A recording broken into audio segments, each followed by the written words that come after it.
Halo, saya Saresto, saya Pandit Tarkam. Selamat datang 2024 dan ini unggahan pertama di tahun baru di 2024. Jadi setelah lama nggak update atau nggak unggah, terakhir saya unggah soal wawancara dengan Bahir. Seri 2-nya, part 2-nya nanti setelah tayangan ini. Yang pasti saya tayangan ini dulu. Kenapa saya tayangan ini dan kenapa saya pakai baju ini, baju merah. Ini adalah jersey dari Malut United. Tim yang salah satu tim yang lolos ke 12 besar Liga 2 2023-2024. Kenapa saya pakai ini? Karena saya akan membahas Liga 2. Mari.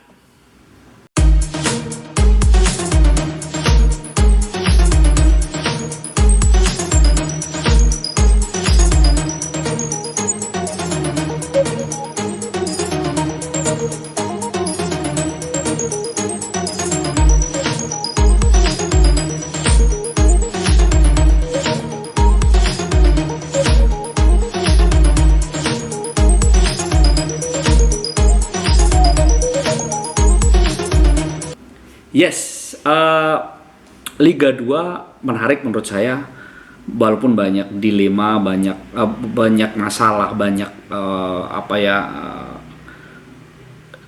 insiden-insiden maksud saya itu. Tapi saya tidak akan membahas itu. Saya memang tipe orang yang enggan membahas negatif-negatif sepak bola itu. Biarkanlah yang menyelesaikan tugas federasi lah, tugas stakeholder itu. Saya cuma akan membahas peta dari babak 12 besar dan juga 16 kecil. Kalau 12 besar itu menuju ke 4 besar dan dikerucutkan 3 tim di semifinal, 4 tim dan mengerucut 3 tim, juara, runner up dan peringkat 3 akan ke Liga 1 untuk musim depan.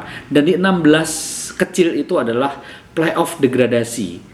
Yang ada 8 tim bakal turun ke Liga 3 musim depan. Itu menarik. Nah, sebelum masuk itu saya akan update sedikit dulu dari peserta-peserta Liga 2. Saya akan update dari peserta Liga, rekap dulu dari babak pendahuluan di grup A, grup 1, grup 2 dan juga grup 3 dan grup 4. Yang pasti di grup 1 itu tim dari Sumatera, 7 tim dari Sumatera semua. Pemuncaknya adalah Semen Padang dan ini adalah tim yang hanya kalah sekali. Jadi 3 tim dari grup 1 itu yang lolos ke 12 besar itu semua hanya kalah sekali, yaitu Semen Padang, Persiraja dan PSMS. Ini menurut saya persaingannya cukup ketat. Dan Semen Padang sebagai pemuncak klasemen akhir grup 1 ini cukup bagus karena nilainya tertinggi di antara juara-juara grup di babak pendahuluan. Dia nilainya 27 dan jumlah golnya juga paling tinggi, yaitu 25 gol yang sudah dicetak oleh Semen Padang. Lalu mereka disusul oleh peringkat terbaik di grup 4 yaitu PSBS Biak dengan 23 gol. Sedangkan kebobolannya sama, paling sedikit justru Lamongan yang hanya minta 16 gol. Sedangkan dari grup lain FC Bekasi City di juara grup 2 20 gol dengan kebobolan 12 kali. Nah, saya bahas ke grup 1 lagi. Grup 1 yang lolos ke 12 besar yang berjuang untuk promosi ke Liga 1 ada Semen Padang, Persiraja, PSMS. Saya langsung prediksi dari 3 ini. Saya belum memprediksi dari 3 ini nanti babak lanjutannya grupnya di mana. Lalu di yang masuk fase playoff degradasi ada Sriwijaya, PSPS, Sada Sumut dan juga PSDS Deli Serdang. PSDS Deli Serdang menjadi juru kunci di grup 1. Lalu melangkah ke grup 2, FC Bekasi City menjadi tim terbaik di grup 2 dengan nilai 26. Mereka hanya kalah 2 kali, sama dengan Malut United di posisi kedua yang kalah 2 kali juga dengan nilai 22. Lalu ketiga adalah PSIM Yogyakarta. FC Bekasi City, Malut United dan juga PSIM akan bertanding di 12 besar berebut promosi. Lalu di tim terbawah peringkat 4, 5, 6, 7 ada Nusantara United, Perserang-Serang, Persikap Kabupaten Bandung dan juga PSKC Cimahi. PSKC Cimahi posisinya juru kunci di grup 2. Nilainya hanya 5, mereka hanya sekali menang dan 2 kali imbang, 9 kali kalah. tim yang hampir sama. Ini sama dengan PSDS yang berada di grup 1 di juru kunci kedua. Dua tim ini sama-sama dua tim yang posisi atau perolehan poinnya sama-sama minim, hanya 5, bahkan di bawah 10, bahkan di bawah 7. Lalu kita merangkak ke grup 3, Persela Lamongan yang banyak dibicarakan orang, memimpin klasemen akhir grup 3 dengan nilai 26, 16 kali menggolin, 7 kali kegolan dengan kekalahan 2 kali, seri 2 kali, dan menang 8 kali. Di peringkat kedua ada Deltras dan juga Gresik. Nah, Gresik dan Deltras ini poinnya 19 sama. Menariknya adalah grup 3 ini hanya ada 3 tim Jawa Timur, tapi 3-tiganya menguasai karena 3-tiganya lolos ke fase 12 besar. Ini menurut saya cukup menarik. Sedangkan di peringkat kedua 4 sampai ke 7 ini ada semua tim Jawa Tengah dan semua berjuang untuk ke 16 kecil di playoff degradasi. Ada Jepara, Persijap, ada PSIS Cilacap, ada Persipa Pati, dan juga Persikat Kabupaten Tegal. Persipa dan Persikat berada di peringkat ke-6 dan 7, nilainya sama 11. Jadi mereka di peringkat terbawah kedua. Lalu di grup 4, ini ada tim-tim dari Papua, Sulawesi, dan Kalimantan. Menarik sekali. PSBS Biak Numfor berhasil menjadi juara grup 4 dengan poin 26. Lalu disusul Persewar Waropen dari Papua juga dengan poin 20 di peringkat kedua, dan Persipal Palu atau Bubble United dulu namanya di peringkat ketiga dengan nilai 18, dan ketiganya akan bersaing untuk 12 besar. Sedangkan selanjutnya ada Persipura, Sulut United, Kalteng Putra, dan Persiba Balikpapan yang Persiba di paling bawah dengan nilai 11. Mereka akan berjuang di playoff degradasi. Itulah sedikit rekap dari babak pendahuluan. Lalu untuk babak, saya akan ke Championship Group dulu atau babak 12 besar. Nah, di 12 besar itu grup X ada PSMS Medan, Semen Padang, Persiraja, dan juga PSIM Yogyakarta. Ini menarik sekali nih. Ada 3 tim dari grup 1 dan pernah saling bertemu, dan menarik sekali karena Semen Padang Persiraja pernah mengalahkan Semen Padang gitu, dan juga sebaliknya PSMS juga menarik juga gitu, dan ada PSIM nyempil dari tim dari Jawa nih satu. Nah, ini saya prediksi di sini Persiraja punya chance menurut saya, kans paling bagus akan lolos. Jadi ini kemungkinan kalau prediksi saya Persiraja akan menjadi juara grup di sini, atau Persiraja akan Semen Padang akan bersaing dengan Persiraja. Persiraja akan bersaing dengan Semen Padang untuk menjadi juara grup. Artinya antara Semen Padang atau Persiraja yang akan menjadi juara grup. Ini prediksi saya. Kalau prediksi Anda, silahkan prediksi sendiri. Sedangkan di grup J ada Persela Lamongan, Deltras Sidoarjo, Bekasi City, dan juga Malut United. Ini juga menarik. Persela dan ini agak susah saya prediksi. Kalau saya, prediksi saya adalah Lamongan tidak mudah, tetapi punya chance paling gede.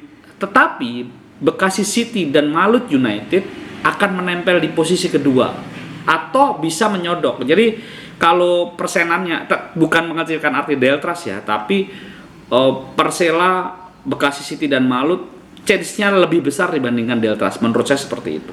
Jadi kalau ini agak susah, tapi prediksi saya Persela masih akan sedikit unggul, lalu pesaing kuatnya ya Malut sama Bekasi City gitu. Sedangkan di grup Z ada Gresik United, PSBS Biak Numfor, Persewar Waropen, dan Persipal Palu. Saya kok langsung memilih PSBS Biak ya, yang bisa jadi juara di grup Z ini dan lolos ke semifinal. Walaupun Persewar punya chance besar juga untuk mengganggu, termasuk juga Gresik gitu. 3 grup dan 4 tim di situ, dan tim juara-juara akan lolos ke semifinal plus 1 runner-up terbaik. Nah, ini second place-nya, ini yang terbaik. Siapa second place-nya?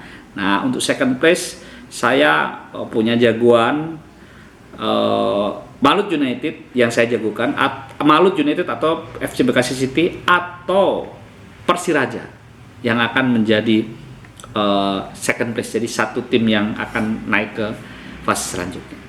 Itu dari 12 besar. Kita lanjut ke relegation group atau playoff degradasi. Yes, di grup A itu ada Sriwijaya FC, Perserang, PSKC Cimahi, Sada Sumut. Nah, kalau ini prediksinya siapa yang 2 terbawah, karena 2 terbawah langsung degradasi. Saya kok dalam tanda kutip cenderung memilih Perserang dan PSKC Cimahi yang punya peluang ya agak berat untuk bertahan seperti itu. Lalu di grup B ada PSPS, PSDS, Nusantara United dan juga Persikap Kabupaten Bandung. PSDS dari 4 tim ini PSDS yang paling menurut saya peluangnya tipis untuk bertahan PSDS. Selain itu saya masih antara PSPS atau Persikap atau bisa Nusantara, tapi memang yang saya paling tidak unggul, saya prediksi untuk turun adalah PSDS. Di grup C ada Balikpapan, Persiba, Persijap, Sulut United, Persipapati. Saya kok menilai Persipapati, Persiba Balikpapan dan Persijap ini akan bersaing untuk mempertahankan diri. Sulut United justru saya cenderung Sulut akan paling aman di posisi prediksi saya seperti itu di grup C ini. Jadi 2 terbawah yang akan turun antara Persiba Balikpapan, Persijap atau Persipapati. Dari 3 ini Persipapati menurut saya yang ya harus hati-hati ya, warning buat mereka. Lalu di grup D ada Persipura, PSIS Cilacap, Kalteng Putra dan Persekat. Persekat, PSIS harus waspada. Itu pesan saya. Oke. Persipura punya chance paling besar untuk bertahan menurut saya di grup ini. Kalteng Putra belajar dari pendahuluan mungkin, tetapi Persekat, PSIS harus waspada. Nah, itulah dari 16 kecil atau playoff degradasi. Lalu update-nya adalah sejumlah tim berganti pelatih. Ternyata ada yang mengejutkan dari babak 12 besar. Persipal Palu mengganti Bambang Rudiansah dengan Samsudin Batola. Itu agak mengejutkan sih menurut saya, karena sejauh ini Bambang Rudiansah cukup sukses ya bersama Persipal Palu di babak pendahuluan, tapi tiba-tiba diganti. Alasannya sih soal soal filosofi bermain segala macam seperti itu dari manajemen. Itu aja sih yang dari 12% yang ada pergantian pelatih gitu. Sedangkan dari playoff degradasi, pergantian pelatih terjadi di Sada Sumut. Dia tiba-tiba tidak memperpanjang kontrak Joko Susilo dan menggantikan Muhammad Prastio dari yang sebelumnya gagal didepak oleh Sriwijaya. Lalu Nusantara memakai jasa Salahuddin yang sebelumnya diputus kontrak oleh Persijap Jepara. Sedangkan Persipura akhirnya menggandeng pelatih baru yaitu Ricardo Salampesi sebagai penerus Tony Hu. Oke, itu prediksi saya. Mana prediksi Anda? Selamat berjuang untuk semua tim. Semoga prediksi saya tidak benar ya, dan kalian tetap semangat.